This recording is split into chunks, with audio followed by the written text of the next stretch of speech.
Hi everybody, Russ from My Hammers 11. Hope you're all safe and well. If you're new channel, please consider subscribing, hitting the bell icon so you made it any time I put new content on. And as always, we'd like to thank our channel sponsors, Untuckit. Today's guests, you see him on the West Ham Way and stuff like that. But we're talking to him on his own today, not with everyone else. It's Supersonic Mark himself, Mark Speller. Hi Mark, how are you? Yeah, I'm very well, thanks, Russ. Thanks for having me on. Really looking forward to it. Yeah, me too, man. How have you been generally? How's in this weird world we live in? Yeah, it's obviously very strange, isn't it? Yeah, I've been quite lucky. I'm still working. I mean, I work from home anyway, so from Yeah. that point of view, it hasn't actually had that big an impact on me. It just means I haven't gone into the office. Sort of missed that interaction at times, but yeah, happy obviously still to be working, and everything from that point of view seems to be all okay with me.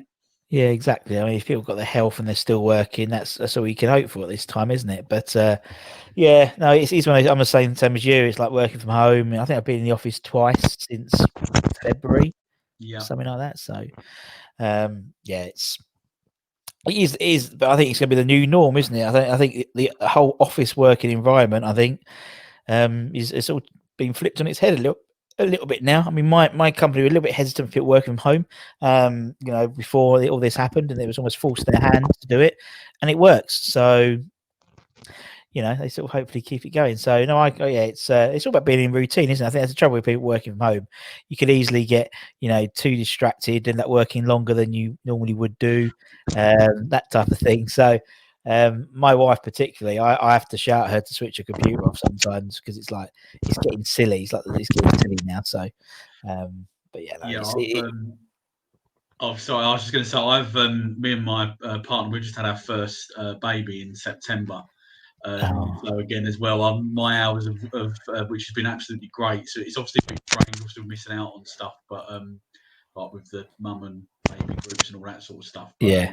I should make sure I give her a mention on it in case she does watch it back at some point Yeah, in the future. exactly. Well, it's a bit on YouTube for prosperity now, Mark. So if it's not, Yeah, yeah, you can't. Yeah. Well, I mean, that's a good thing, isn't it? It's a good thing in that there's been a lot of babies. Obviously, there always are a lot of babies born, but it seems a lot of people I know are having kids, have been having their kids during lockdown, so to speak, and it means you can not just those 2 weeks parental leave. You can spend some proper time with the little one, and that's so important. So important. yeah, it is. It's, we're both really enjoying it, and Yeah. even just like little things at lunchtime and stuff like that, just being able to get that time. Obviously, with Sam before, if you're in the office normally, I would miss out on that. So Exactly. that just seeing like a little smile or something, or whatever it may be, is obviously great. It is. It is great. That's one thing, I've obviously you work, you work in the office all the day, you're up early, you come back late and you sort of miss that out. So that's something which I think lockdown's got me more time with my daughter and my wife and stuff and so my wife as well. She works, 9 to 5, drive, crazy hours as well. So it sort of means you've got to spend more time together, which is nice, and particularly my daughter as well. And my dog as well. My dog's it's quite enjoyed it. Although, like, if I have to go to West Ham or whatever, it's like the other day, the Palace game. Apparently, she was sitting at the door, like whining, pining for me Oh, to come home. I was like, "Oh my god, bloody hell, my poor wife." She's like, "I've got fucking dog screaming, saying, barking for you to come home, and you're gonna be home until 11 o'clock at night." But saying about, I mean, at least West Ham are keeping us entertained, aren't they, during this weird time we live in? yeah, they are. I must admit, I think I was one of the fans at the start of the season with the fixture list we had, thinking, oh, Yeah. if we don't beat Newcastle, then we could be looking for a long battle for up until I think it was the beginning of November, wasn't it, when we got Yeah. Fulham? But yeah, I mean, full credit to David Moyes. Obviously, the switch to three at the back has made a big impact. And obviously, I know obviously that's had to change in the last game against Palace, but I think you can see the impact that that's had on the team. And obviously, it's absolutely great at the minute to see where we are. We're results are great, and performances have generally been quite good as well. And it's really nice to see where we are at the moment, and long may it continue. Yeah, it's nice, and it's unusual for West Ham fans to have the sort of bit of prolonged enjoyment in the league. Do you know what I mean? It's always like, unless you're in the Championship or something, where it was quite fun all the time. Yeah, But here it's like, you've got a situation where, and we know, and I've said it before on the channel, we know the speed bump's going to happen. We know there's going to be a 3-0 to Burnley defeat coming on soon. We know that. And I think that's what we're waiting for. We're waiting for it rather than, as you said, enjoying the fact that, when we play Fat Frank's lot, it's actually, a battle for Europe place at the moment. It's rather than just us versus them. It's it's a funny old season. Anything's going to happen, and there's going to be some weird results are going to still happen for the rest of this season, particularly without fans there as well. And well, for the majority, obviously, some clubs are still obviously very fortunate enough to still have them. Obviously, we had them for one game, which didn't really work for us, didn't really help us, to be honest. But yeah, I reckon that was a ploy for us to get into Tier 3 by the club, I reckon, so that we could. Can we hurry this up a bit? We got Palace at the week on Wednesday. Yeah, I know. Yeah, it's a strange one, but I just think it's, and obviously, we've obviously Slav going and Big Sam going in at West Brom and stuff like that. You look at this. I wouldn't say it's not the smaller clubs, but the tighter grounds where that 12th man makes a big, like Sheffield United's and West Brom's and Fulham's and Brighton's and people like that, and they're the ones that are struggling. You don't realise, more so, less so the sort of Tottenhams and us, because we've got bigger stadiums, and it's like 2000 is just a drop in the ocean, really. But something like Selhurst Park, those 2000 that were singing at the Palace Tottenham game last week made a huge racket, huge difference for the team as well. And I think we still got used to it. It's funny, on Wednesday, I sort of turned up on Wednesday, and it was like like the norm. That was the normal for me. Saturday was weird. The Saturday before, where there was fans and I had to get a train. It's horrible to think of it, but it was like the normal for me, like getting there and parking up at the stadium and doing this, and walking through the COVID, not having to queue up for an hour to get through my COVID stuff, and which is wrong. It's wrong that it's the normal now, but. Okay, in it, what can we do at the moment? There's nothing to do. You just got to sit there and I mean, not being funny. Everyone else, you guys, everyone watching at home, get a better view. It's warmer. You haven't got to traipse to Stratford. You haven't got to pay for a burger. You can eat what you want, and you can jump on a Zoom with all your mates in it. And so it's I think people are getting used to it quite a lot now. This whole sort of watching football. Do you watch it with the crowd noise on or the crowd noise off when there's the option? I've sort of. In the beginning, when they first come back, I sort of went between the two because I wanted to sort of see what it'd be like without the crowd noise. But I'll probably after a couple of games, I very quickly changed, and I'm very much a crowd on person. But I tend to zone out anyway. Bizarrely, having said that, of the crowd anyway. So just because obviously it's so artificial, isn't it? But definitely at the moment I'm a crowd on person. Yeah, I tell you what, I completely forgot. I was watching on Sunday. There was like 3 games, weren't there? There was like the Palace game. There was I think Fulham played, or the Arsenal played, and they were all like London teams played. And I completely forgot there were fans there. So I kept on switching over from 401 to 402, going, they've got the crowd noise and all of it. Oh shit, there is a crowd. Sorry, completely. I was so used to put it on 402 just to get no crowd noise, because I like listening to all the players. I like listening to the managers and the staff and hearing them swear and stuff. And but yeah, it's just weird. It's so weird. The whole thing's weird, isn't it? The whole thing's weird. It's like watching the really, the other day.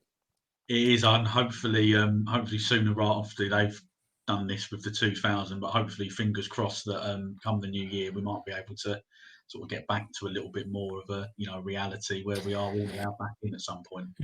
Yeah, I mean, I don't know when when they'll allow the tiers back in, because obviously when they put London back to tier 2, I don't know when that's going to be. And yeah, it's 2000, and yeah, it's just pretty shit, isn't it, to be honest? I mean, I honestly would probably have once one club couldn't have fans, I think it's only fair to sort of say no clubs can have fans.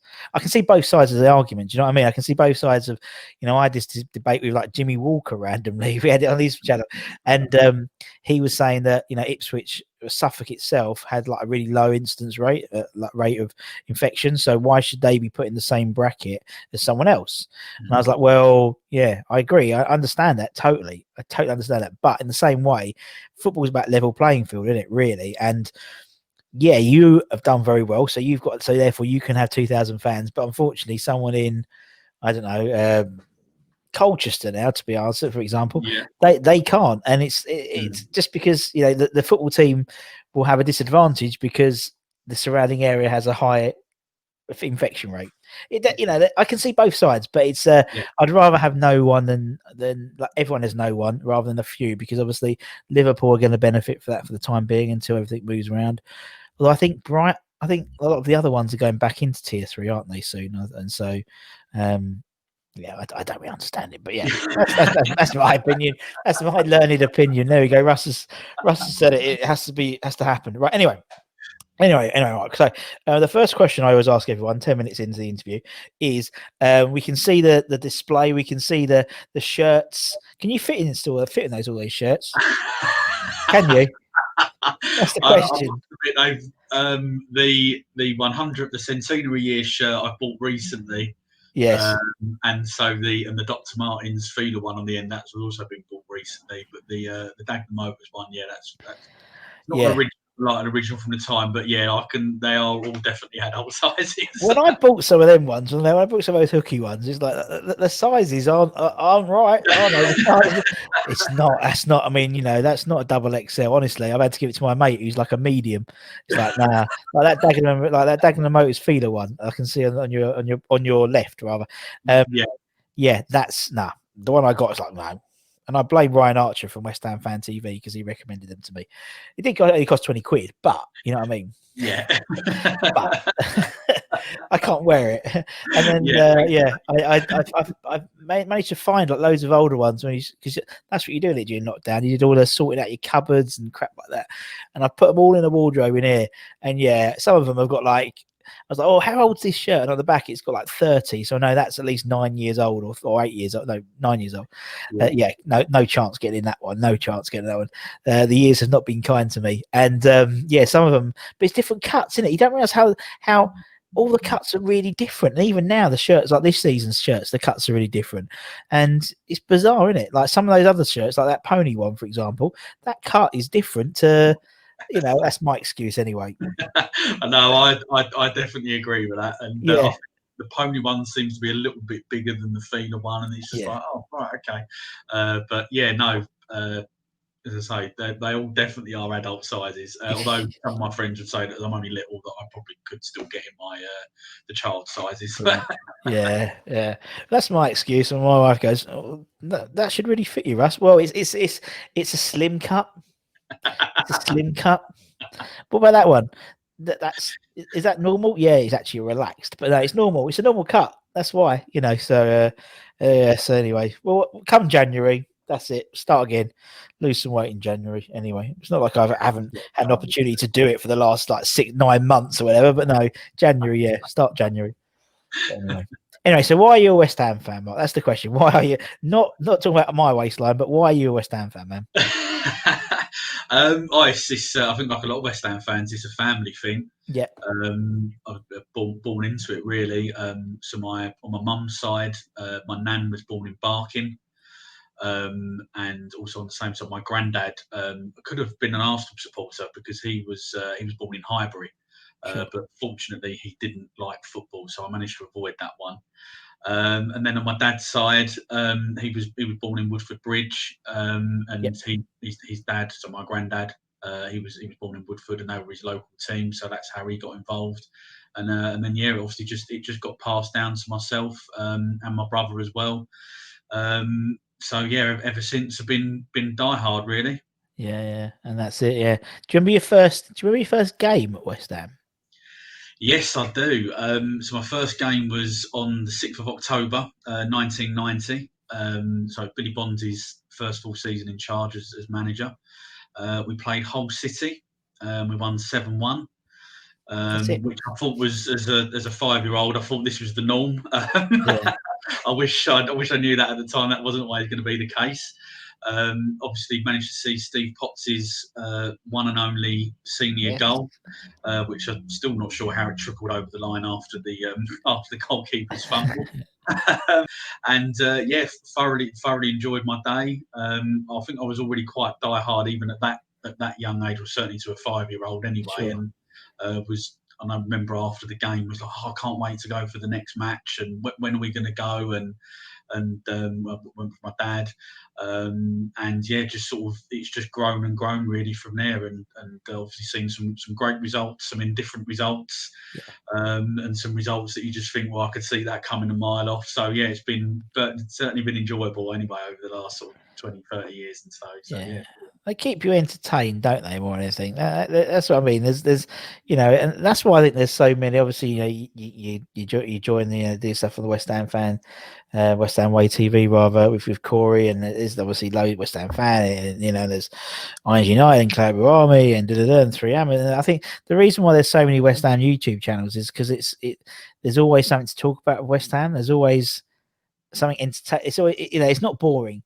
I don't see them being so many Southampton YouTube channels. You know what I mean? It's like, what do they talk about? They've got a great academy set up. They got this. They fall for this. What do they talk about? You know what I mean? It's like, apart from I don't know, Ralph's clothes he wears and the touch. I don't know. It's like there's nothing to talk about. It seems really boring.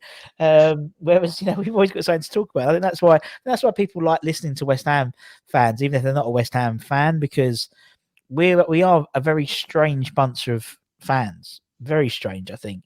We've got this weird little club in East London that has just produced this completely die-hard set of fans, and we interview people all over the world, and you're thinking, people from India and people from Hong Kong and West Coast of America and East Coast. And you're thinking, why West Ham? It's like you had all these teams and you picked West Ham. Do you know what I mean? And now we're a funny bunch of, and that's why I have no doubt when your little one is of age, they will be contaminated as well with the claret and blue virus. There's no vaccine for that one. And so is my daughter. My daughter's the same. So yeah. She's from an early age. I think within 3 days, I had a picture of her in the playoff trophy. Start young, definitely. Yeah. So yeah, her due date was the playoff final, the Blackpool final. Right. Okay. And I had a really good ticket, so so I went obviously, but with my phone on loud. So yeah, but she's and that's the thing about like moving to London Stadium and stuff. I mean, for your little one, for my daughter, although I did take her to Upton Park just so she'd been there, all she knows about is West Ham played at London Stadium, and same as your little one will know West Ham played at London Stadium. So they'll know of Upton Park, but they won't know about never experienced it. And so then they'll could you imagine when you went in 1919, there was 25, 28,000, maybe 30,000 max people there, and that was like, God, you never seen so many people there. When your little one goes, could be 80,000 by the time your one goes. You never know. It'd be how shit scary. Yeah, God, the stop go signs there'll be multiple stop go signs going around. Yeah, well, hopefully by then we'll have enough. We'll be able to all go back in together by then. So you imagine. Fingers crossed. Fingers crossed. And it's character building being a West Ham fan. I think for me, from a child, my daughter always says that. She says, until this season, she'll say, "Daddy, I'll come home," and she knows that we've lost because I've taken the Sky remote off my wife and unseries linked match of the day. She'll say, "Did they lose, Daddy?" Yeah. West Ham aren't very good, are they? And I was like, well, we're not, but you can't get everything in life, my darling. No. You can't get it. But then when you do get something you want, you cherish it. You look after it. And that's just been like a West Ham fan, in my opinion. But yeah, no, it's good fun. We love it. We did, as you said, it kept us entertained. And, through thick and thin, mainly thin rather than thick, but don't matter, does it? It's about, and it's basically togetherness. It's about your family, your old man, his old man. It's about your little one, your take. When we could go to the games, you had all the guys you were around with, and you go to the pub with, and that's what it's about, isn't it? I think that's what people miss. It's not necessarily the football. It's the community spirit that West Ham is sort of synonymous for, isn't it? So. We'll get there eventually. Anyway, let's stop dwelling. Let's talk about nostalgia. That's what we're here for, nostalgia. Right. So as I said, every time we get on the channel, we do a Hammers 11. So they pick an 11 from the 11 that they've from the players they've been alive to see. So they can pick whoever they want, whatever criteria. It can be favourite players, worst players, best players, players beginning with A, whatever. But you have to be alive to have seen them play. And obviously, yourself and me, we never saw Brooking, we never saw Hurst and Morrow and people like that. So, we couldn't put them in our team. You'd probably put them in the greatest West Ham 11, but we never saw them. So that's why we do that. That put a little sort of criteria in. So that's what we'll do with you, Mark. So we'll start off in goal. So who would be in goal for the Supersonic 11?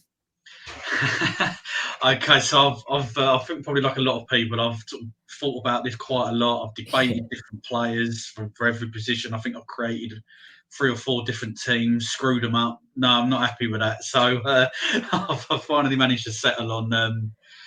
Whittled it down to 3 choices: Ludo, Rob Green, and Shaka Hislop. Yeah. And the theme, which I didn't realise until after I'd settled on this 11, I've actually got 9 of my players are actually former Hammer of the Years. Nice. One of whom's a runner-up, and there was one of the players was a runner-up. So I've ended up going with Ludo as my goalkeeper. I think his shot stopping was fantastic. Was obviously a massive presence for us. And you could always rely on him for consistency. Very rarely did he ever have a bad game from memory. And although I do remember, having said that, the last game of the 1990-91 season when we played Notts County, Ludo obviously got the Hammer of the Year trophy at the end of the before the game, and I think it might have been Mark Draper. I think was playing for Notts County, and he's had a shot from 20-25 yards out. And somehow Ludo has somehow fumbled the ball into the back of the net, and you're just thinking, hang on a minute, we've just given him a award for being take it back. Again, in my 5-year-old mind, not really understanding, and sort of thinking, oh dear, what have we, what's gone on here? But obviously, the Man United game for him in '95 is probably the game that stands out, I think, for most people in their memories when they talk about Ludo. I think he was probably the best goalie that I've seen for West Ham. I think. Yeah, and you're right. And again, he until recently he epitomised West Ham, because West Ham would always do that when they turn up. They turn up 3 or 4 times a season against a big team, and then we'd lose to Burnley or something, or Notts County, or whatever. And that was Ludo. He'd have an absolute worldie against Man United, and then he'd let one slip through his legs from Notts County, and that he just epitomised West Ham. And yeah, he was just a great keeper. He did. I think he played over we did an appreciation night for him a couple of weeks ago, and I think one of the stats Martin said was, I think it's 350 odd appearances, 150 odd clean sheets, which was mental, for. But I always still see him as Loopy Ludo, because my granddad used to call him Loopy Ludo, and so from then on, I've always referred to him as Loopy Ludo, and I don't think that's fair at all. But he's a top guy, and I mean keepers. Keepers is one of the areas which I think, when people are doing their 11s, it's always there's a selection, and there's one they can pick from, like a group, rather than necessarily, we haven't got a lot of good right backs, or something like that. Goalkeeper is an area which is always easier for people to pick, but we'll put Ludo in goal. Go on, you go through the team as you've got them written down, Mark, or whatever. It's up to you. Leave it to you in terms of who we're going to talk about next.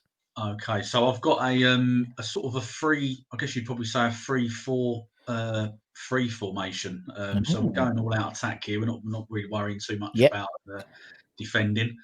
So the three at the back, I've gone for Rio, Winston Reid, and Julian Dix. We'll start with Julian. I think obviously won the Hammer of the Year 4 times, but I think obviously his attitude each time he went out there on the pitch, he obviously gave it absolutely everything every single game, and I think definitely as a youngster that sticks to the back of your mind. Someone giving it everything, especially as well when you've got the fans really cheering him on as well, and I think that, as I say, that sticks in the back of your mind. But I think as well, technically, he was a much better player, I think, than what people gave him. Oh yeah, I think everyone outside of West Ham didn't realise that. Everyone at West Ham realised that, didn't they? We know that. We saw him week in, week out, that Yeah. wand of a left foot. But someone mentioned it, and I went back and looked at it. I think it was a Man United game, and you know how Julian used to do that thing where he was running with a player behind him, and the ball was going to the byline, and he'd always just like toe it over their head. And he did it with Cantona, and then Cantona stops and just. And it's like, well, that's it. Yeah, that's accreditation. That's what you need. But yeah, absolutely, yeah, 100%. I know he was a bit naughty at times, Julian, wasn't he, with some of his tackles? But I don't think he was always any intent with a lot of them. I think that it was just because he was that determined to try and win the ball back. Obviously, could score from open play, absolute thunderbolts. I think he was better in the air as well, actually, than I didn't maybe appreciate that until a little bit older. Until I was a little bit older, and obviously his spot kick record was outstanding. Yeah. I just liked how he was basically, even if the goalkeeper got a hand to it, it was unlikely that he was going to save it, just because of the sheer power. I think one of the it gets played quite a lot actually. There's an account, I think, I can't remember what it is, but they seem to have like, on this day West Ham played so and so, and this was the score. And it's come up recently. I think it was maybe even been the same game that you were just referring to there about the over Cantona's head. West Ham were 2-0 down, and Dick's got a penalty, and obviously he's absolutely blasted it against Peter Schmeichel, who's just so slow because of the strength of the shot. Yeah. And you're just thinking, wow, even if you had got it, you could have been knocked out. It was that so much power behind it, and just loved Julian's genuine attitude and passion. And I think he genuinely loved West Ham, and I think that's obviously come across in some of the podcasts and evening whibs that he's done as well. How much he loved the club. Yeah, definitely. Well, definitely. He's certain times where a player and a club just work, and for Julian it just worked, didn't it? He went and came back, and I just think with him, with his penalties and with him before that was Tonka and stuff, and that was like a bygone age where people used to just like whack it. Do you know what I mean? Yeah. No one does that anymore now, and I think there's it'd be great if someone just literally just tonks it into the top court. Like really just not in like a penalty shootout, because like you do get like fullbacks and centre backs who just like tonk it, but like a regular penalty taker, rather than doing all these stupid like tippy tappy runs and penenkas and stuff like that, just actually just tonks it into the. And there was no doubt that Julian would, when the ball was down there, he was going to score. You just knew. It'd be like Noble. I mean, Noble hits it, but he sort of side foots it, really, doesn't he? But he's going to score, and fantastic player, and hopefully he'll get himself a job again soon, innit? Yeah, hopefully. Yeah, obviously it's a bit. I personally, I'm not going too much into it. I did find it a bit of a strange decision that they've let him go, as they're only a couple of points off of the getting out of the bottom three. So, yeah, I think that was all in the works before the Man City game. Yeah, I think clearly, and the fact that they got a point made it look stupid. But I thought Man City away, we're going to lose this one. We got Sam lined up, and it's a shame. It's a shame. But I said the other day, there's a job going at West Ham ladies at the moment, West Ham women, and he coached them for a while. Yeah, he did, and maybe he'll. Obviously, I know he's just had a. He's had a kid as well, yeah. Oh yeah, maybe he might not, but I think they should definitely put the feelers out to him. I think it'd be great to have him involved. Yeah, wouldn't it? It'd be great. It'd be brilliant. But right, okay, so that's just Julian. Rio. Let's talk about Rio then. Rio. So I remember was at his debut game. I think it was against Sheffield Wednesday at the end of the 95-96 season. And I've been reading non-stop throughout the season. We've got this brilliant young kid coming through. Yeah. And obviously heard that he was named on the team sheet. Oh, brilliant! This is great. Finally, going to get to see him play. And of course, he's classy centre half. Plays it out the back, runs out. And I think his first touch, he kicked it into row Z. And I remember thinking, hang on a minute, is this the same player? I'll forgive him for that. Yeah. He was. I know his better years probably came after he left West Ham, but I think you could see that even for someone of my age at that time, you could see what a classy player he was going to be. He was strong, good on the ball, quick, and I think he just wanted to play. He didn't, it didn't matter what the situation was. He just wanted to get the ball down. Mm. And as someone who, as a child, fouled centre half, he was, I guess, in a way, he was probably someone that I did like look up to a little bit in a Yeah, way, of course you and did. tried to play in a similar way. So yeah, I think for me, he was a fantastic player. Certainly develops into that, and obviously coming through the academy as well, being at that age of what I was when he was coming through. You always Yeah, think, of if course. he can do it, maybe still in that illusion. I'm still thinking about it now, Mark. When I turn up, when I go over there every game, I bring my boots just in case, in case there's a bit of a COVID outbreak, and I can offer something different in the final third, that's for sure.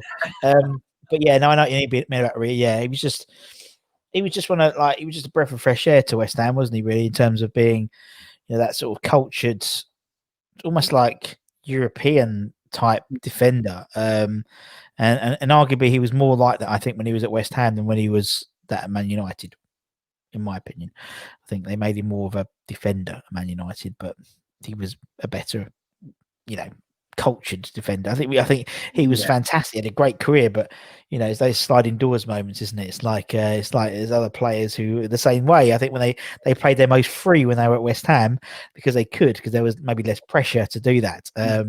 Whereas when they went to Man United, definitely not so much Leeds, because Leeds he was still trying, but definitely Man United. Fergie definitely made him to more of a defender rather than a ball player, which is a shame. But he's still a fantastic player, and obviously his brother as well. Yeah, top bloke. Right, okay. What about Winnie? What about Winnie Reid? Obviously, first of all, we made the cardinal sin in my eyes of signing him off the back of a good World Cup that he had for New Zealand. And obviously, in his first year, he didn't play that often, and when he did, you weren't that convinced about him. And I genuinely thought he was actually going to get sold. Actually, after we got relegated in his first season. But I think Big Sam coming in obviously saw something in him, and he really thrived under him. Really, He did, yeah. What I like about Winston is that he's very much a bit of an old school style defender. He's not afraid to put his head in the way or get some part of his body in the way, and he chucks himself in front of it. And that for me, that reminds me of what I like to see personally in a centre half. Obviously, the ball playing is fantastic. If you can do both, then you're laughing. Got a ticket, yeah. But yeah, I just like that about him, and I think he's obviously he'll always be remembered for scoring the goal against Millwall. That won us that particular game, and obviously the last ever goal at Upton Park. He'll forever go down in folklore for that. But I think his all-round contribution. I think the fact that we have missed him. I think with his injuries that he had, obviously he hasn't played for it must be 2 years at some point next year. I think it is, isn't it? And I think we have missed him. We've struggled without him, I think, at times. But having said that, he's obviously been fit now for quite some time, and I'm convinced that he's going to come back, unfortunately. But I think when he was at his peak, he was obviously wanted by a couple of the big clubs. Apparently, Arsenal were looking at him. I think that gives you an indication of his ability, that you've got a team constantly in the Champions League looking at you. And as I say, I think he was a really good sort of old school style defender. Scored some vital goals as well, not just the goals that I've mentioned, but he's a good threat as well in the opposition box. But obviously, more importantly, from a defensive point of view, he was that presence, and I think really a real leader, probably for the best part of 3, maybe 4 years, maybe a little bit longer, but anyway, of our defence. And when he didn't play, when he was originally fit, I think we noticed it more how important he was at centre half for us. Yeah. Definitely. No, I totally agree with everything you said there, Mark. I think he's one of those players who, as you said, I think we've had a few of them who just get the issue with injuries just buggers them up. I mean, the chances are, if he was fit, he probably would still be a West Ham player. Yeah, so he's one of those. He's been there for 9 years. He's great. I mean, it's technically his testimonial year next year, I think. And yeah, it's great, but if he wasn't injured for this, hadn't played for us for the last 2 years, then he could well have been at Liverpool or an Arsenal. He was that good. I mean, that when he was in the Championship, definitely he was that good, and it made him into a West Ham player. That sort of champion going down and recovering from that. So no, top guy. Right, okay. So and obviously they're not renewing his loan deal. They're not. I think that's ended, hasn't it? I think it's ended. So I think he'll be back soon. Back, so yeah, it'll be interesting what happens. What happens exactly? No idea, but yeah, okay, right. So that's your 3, right? So we've got like a 4 in midfield now. So who's the first of that 4 in midfield then, Mark? Okay, so we'll go right to left. Sure. So we'll go Trevor Sinclair. Yep. As the right wing back. Obviously played that role a number of times. Yep. For the club. You know, he had everything really in a way that you want in a winger. He was direct. He wasn't afraid to try and have a go at the defender. And even if the defender beat him the first time for the ball, he'd come back and he'd have another go. He wasn't afraid.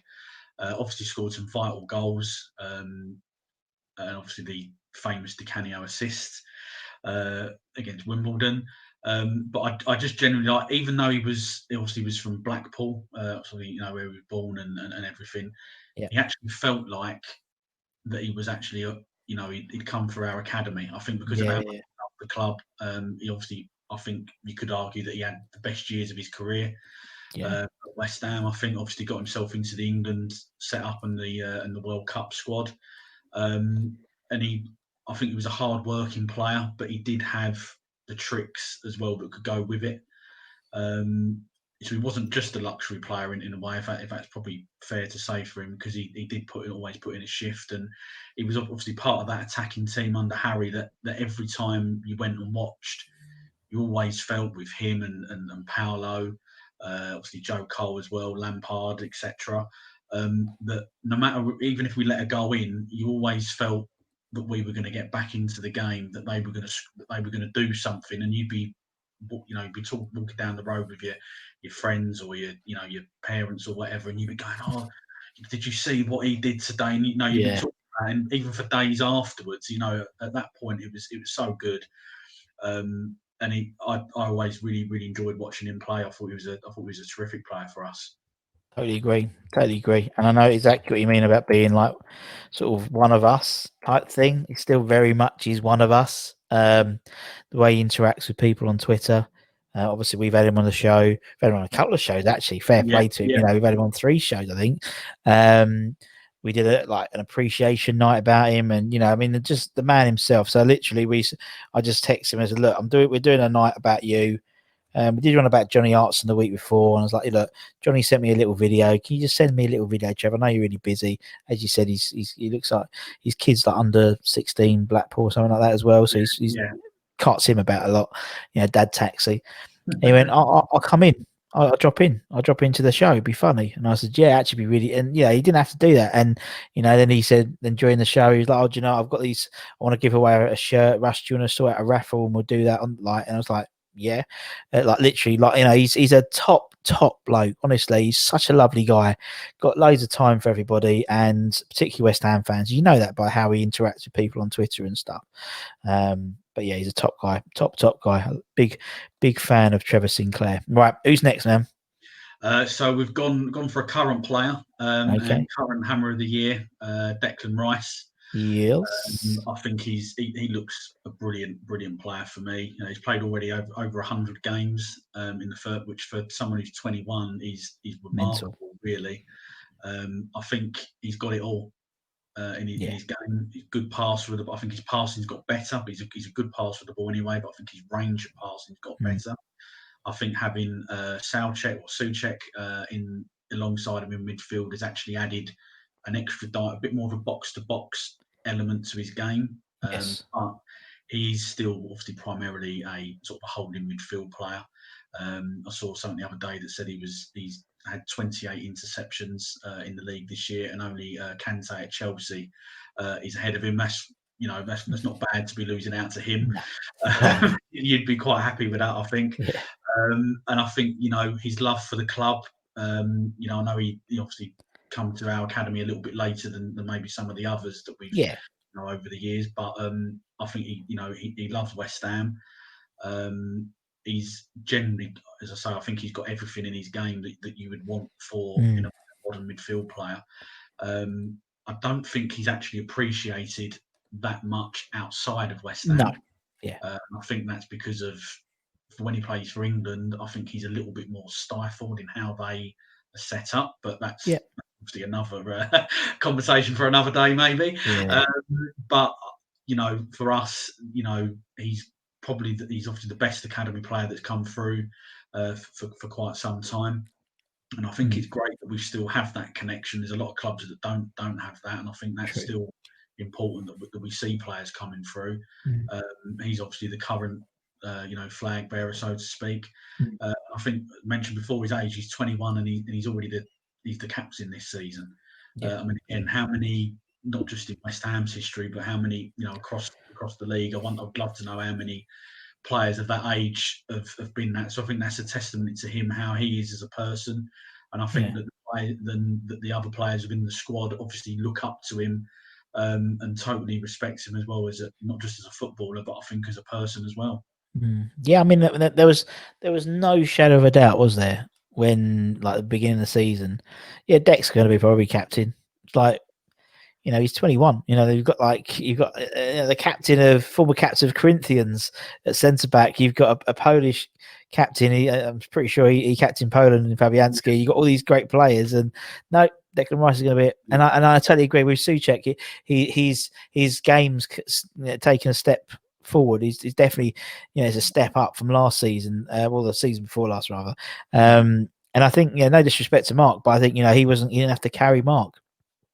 To be honest, Mark's getting a bit old, and so Souček is someone who can match him for effort, and it does let them both, but it lets them both do that sort of box to box type thing. There's no greater sight in the moment I've seen than Deck winning the he did it quite often at the Palace game, would take it off like Zaha's feet. I almost said Zaza. Don't worry, I did that myself the other day. I know how you feel. Zaha. Yeah, wins. Yeah, Eze taking the ball off Eze and just running full, running running into that box. Taking the ball forward. And I just think there's that area of his game is. And I watched some of his pings on Wednesday. Oh, I'll tell you what, the way he pings crossfield passing, beautiful, and it's like, and he sees the ball, and he's a very clever player. And I just, you're right, he doesn't get credit for that outside of West Ham as much, because as you said, maybe when he plays for England, he plays a sort of CDM role, and that's what you do. So pretty much most CDMs will just be passing it across or back. They don't usually start an attack from a CDM role, where he is this more sort of more of a box to box type role at West Ham at the moment. And I mean, obviously the game on Wednesday wasn't great, but Souček and Rice pretty much ran the midfield. It's just they couldn't get through the midfield. That's the trouble. That's why we couldn't do anything. They couldn't connect to anyone else. But the midfield battle was won as soon as they kicked off, really. But Deck's a top bloke, and he's just a lovely bloke as well, doesn't he? He seems to be a lovely guy on Twitter, and I love his post match interviews, because they're so genuine and heartfelt, and he hasn't been media trained out of that all enthusiasm yet. It's natural, and so it's one of those horrible things, because he's going to go eventually. Yeah. Like when you have a relationship and it's going to come to an end, and you sort of wait for the next Christmas, then you say, well, we can't be, then it's Easter, then you got the summer holidays, so it's going to be like that every transfer window for the next. Hopefully 3 or 4 seasons will be like that. Go, oh God, wait. Okay, it's brilliant. Okay, well, we'll make a decision if we break up the next summer. But no, it's obviously everyone will wish him well when he goes. He's not like one of these players who will leave and everyone will turn on him. It'll be fair play, off he goes. As long as we get good number for him, that's all. I think that's all we're worried about. I think that's what he's worried about as well, to be honest. Right. Okay. So Sinclair, we've got Deck. Who's next, man? I've got might be a bit of a controversial pick. I think just because of where he left, who he went to after he left us, and that's Scott Parker. Yep. I think he was for I think he won Hammer of the Year 3 years in a row. I think that's correct in saying, and he played 4 or 5 seasons at the club.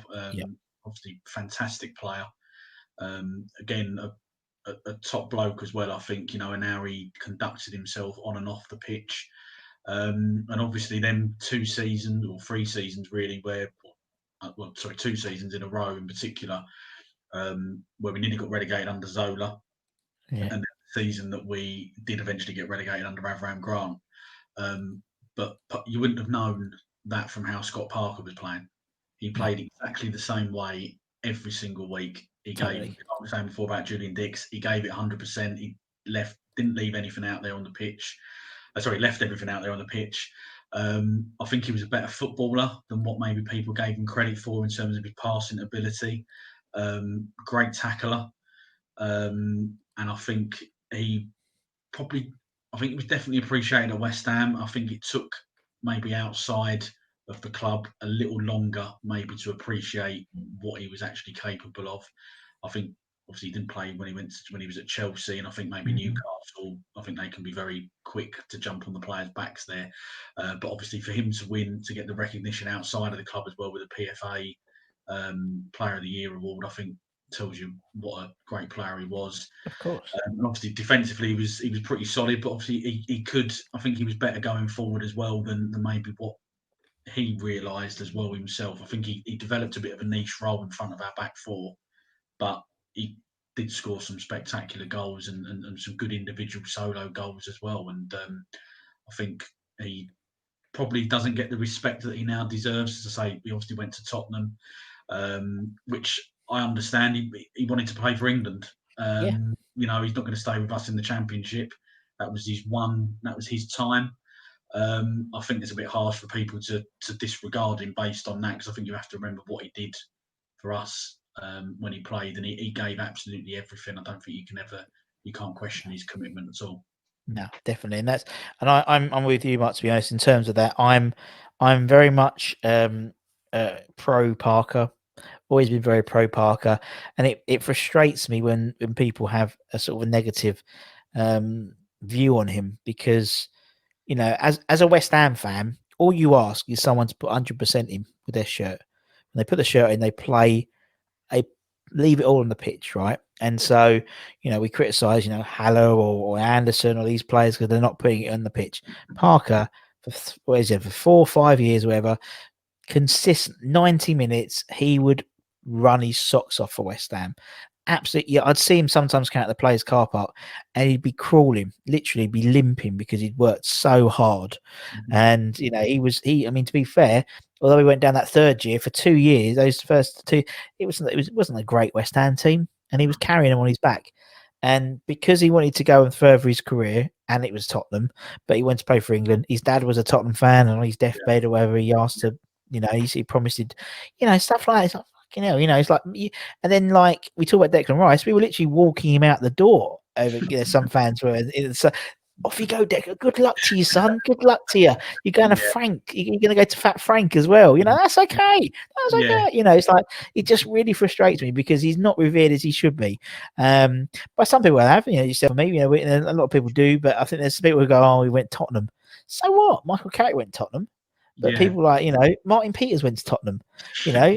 Bobby Moore was going to put in the transfer request to go to Arsenal or Tottenham, so, and we put a stand named after him. So, do you know what I mean? So it's like, you can't, if you have to tarnish everyone with the same brush. If you don't like anyone who goes to Tottenham, okay, well, don't like Martin Peters, then we don't like Jimmy Greaves, all these players who played for Tottenham and West Ham.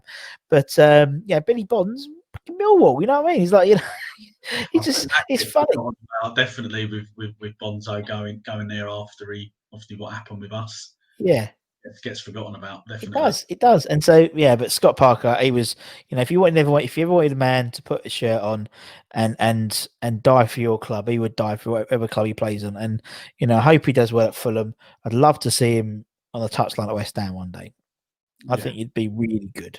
I really do. He conducts himself really well. He has this sort of like old school, new school mentality with football. He looks old school, but he's, but you know what I mean? He just looks like someone mentioned the other day when Fulham came to West Ham the other week, and he looked good. He looked dapper. Someone messaged me and went, look, he looks like Gareth Southgate in a hot wash.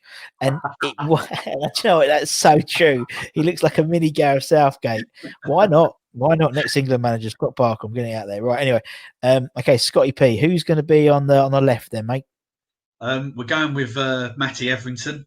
Oh, nice. Yeah. For me, he was probably the last sort of like old school style winger. And by that, I sort of mean, now we obviously have these inverted wingers, or we have, like sort of like what Anderson was a little bit, and obviously like Fornals, who's sort of a wide number 10 type player. But for me, whilst I don't mind players playing off of their wrong foot, cutting inside, I think it's a little bit predictable. Yeah. Whereas I like to see my wingers attack the fullback, get on the outside, attack that byline, and then whip the ball across. And Etherington obviously did that more often than not. That side that he was in, crossing the ball in for Harewood and Zamora and Dean Ashton, etc. He obviously had the perfect strikers to be able to do what he wanted to do.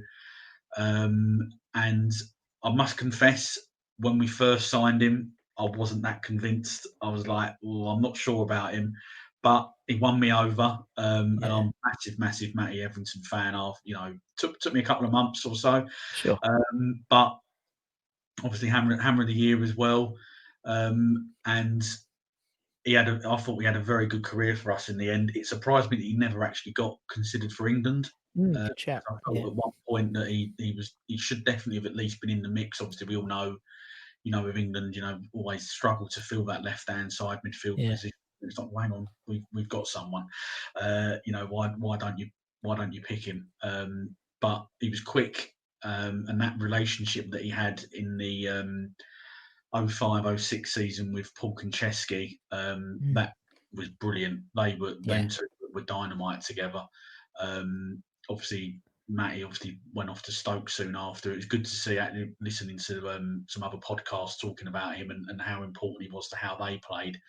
And I thought, well, that's exactly how he was for us as well. He was a key clog in our team. Obviously, they got promoted, and obviously that run to the cup final as well. Definitely.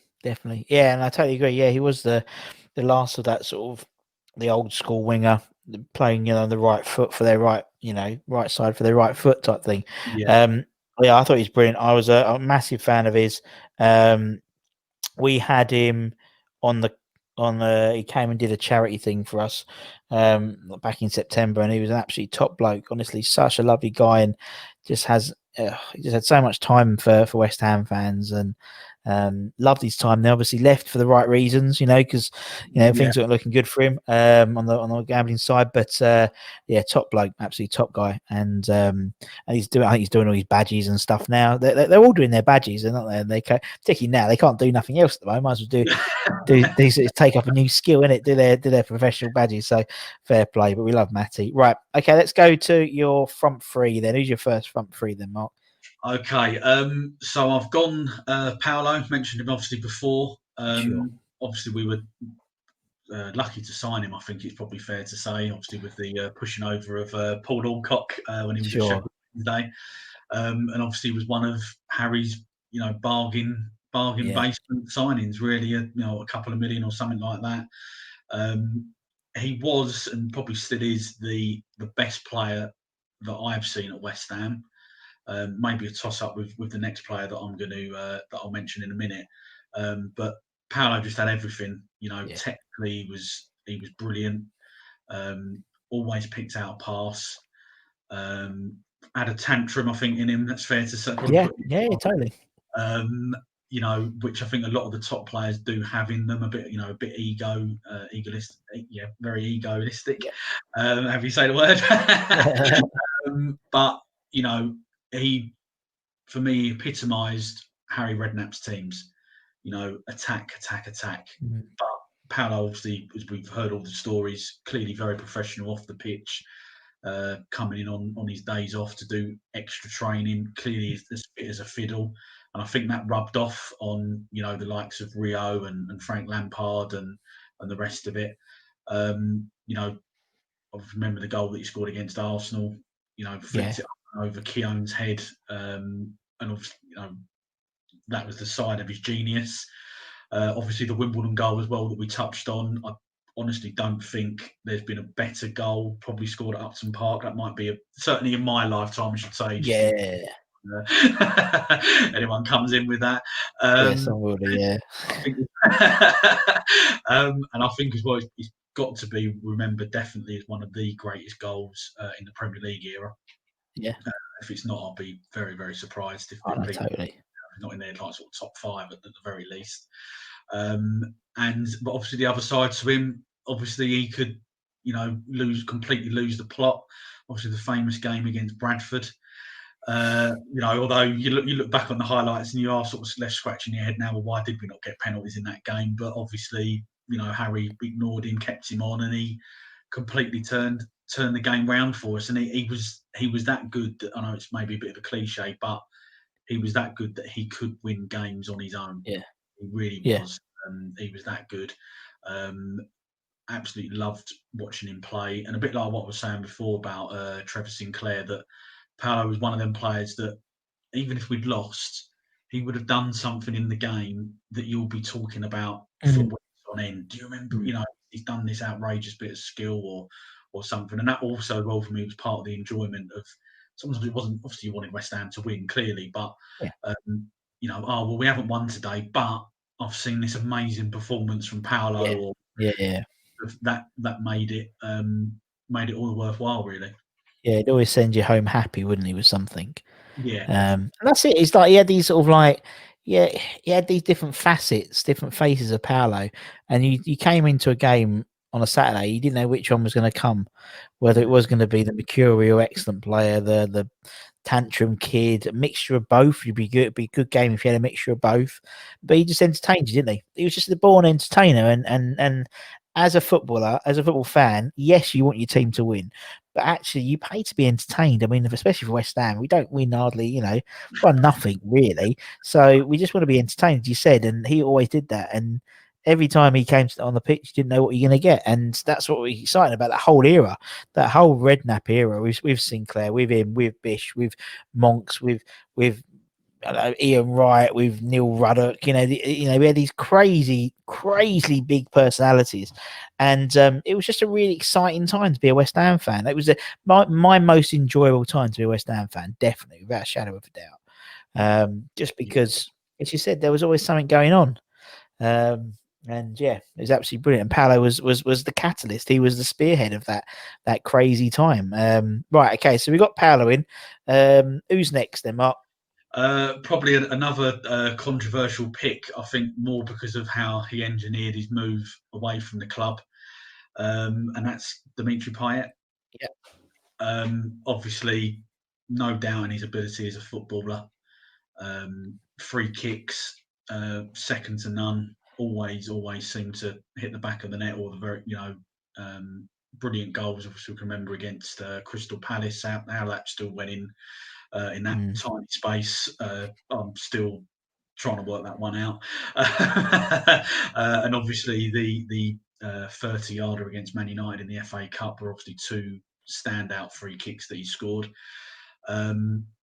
He just had everything, all the skill, all the ability in the world. And a bit like Paolo in a way, he was the catalyst for that particular team that he was in that last season at Upton Park.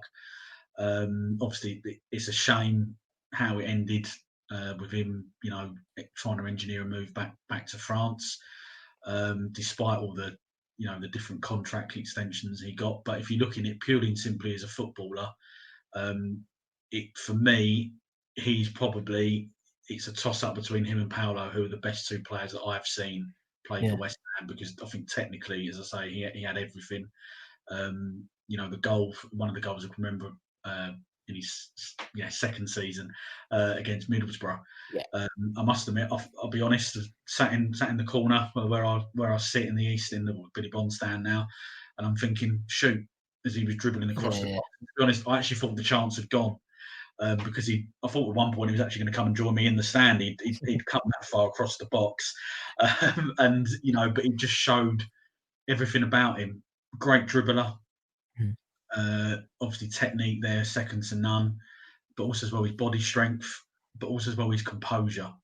that he knew exactly what he was doing, even if everyone else in the ground were doing what I was doing and going shoot, Yeah. But obviously, as I say, shame how it ended up, because I generally felt he was at that season.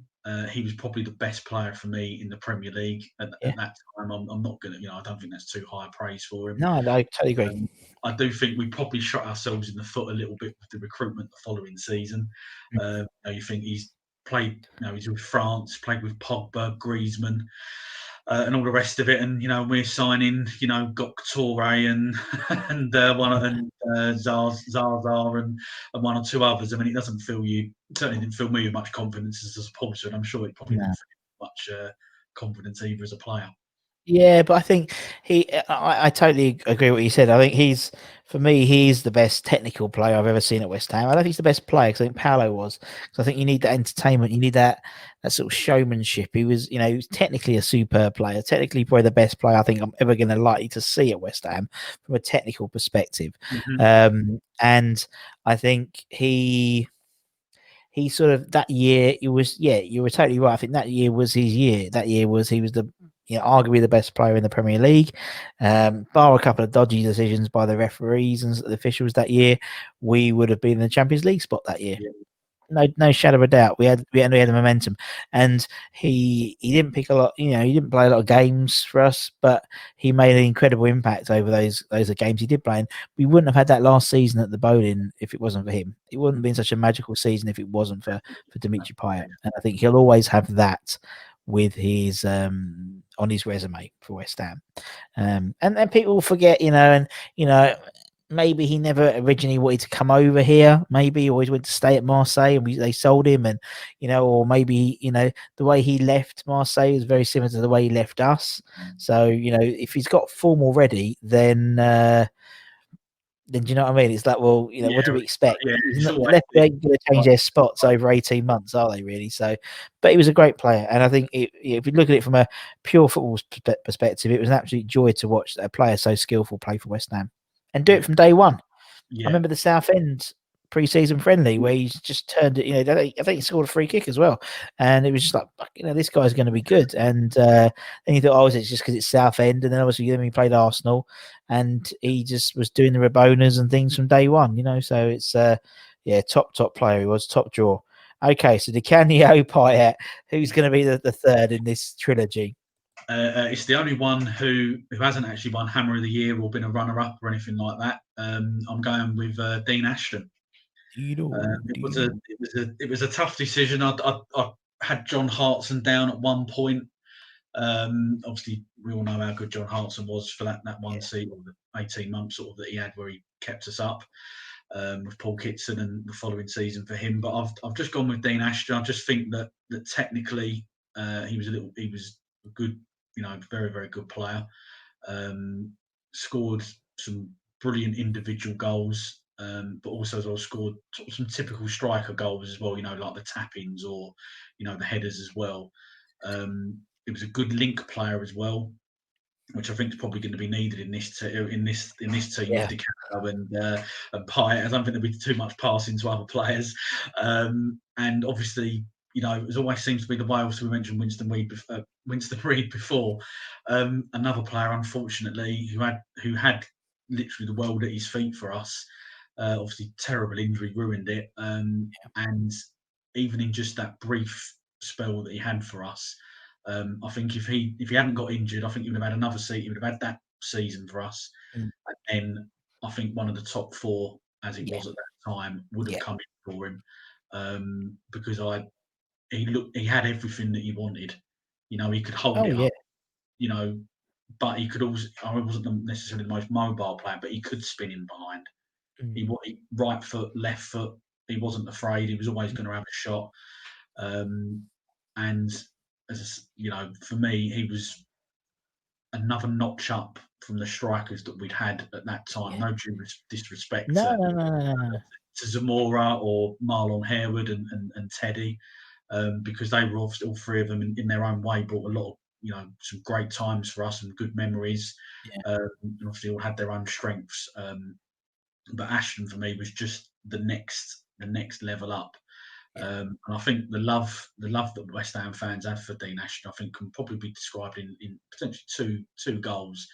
One, we played Roma, I think it was in a pre-season friendly, and he came on at half time, and obviously it was the Dino chart as he was making his way on, and he ran from about 35, 40 yards out, dribbled in and out a couple of players and scored a goal. And he thought, brilliant, Dean Ashton's back. This is what we've been waiting for. This is what we need after the Great Escape. He's going to give us that boost that we need. And obviously, unfortunately, that didn't happen.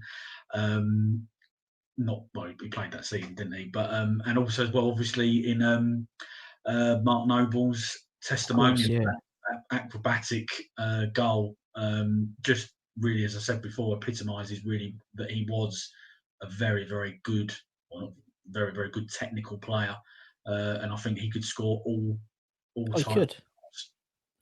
Yeah, he could. He was the most complete striker I think I've ever seen at West Ham in my lifetime.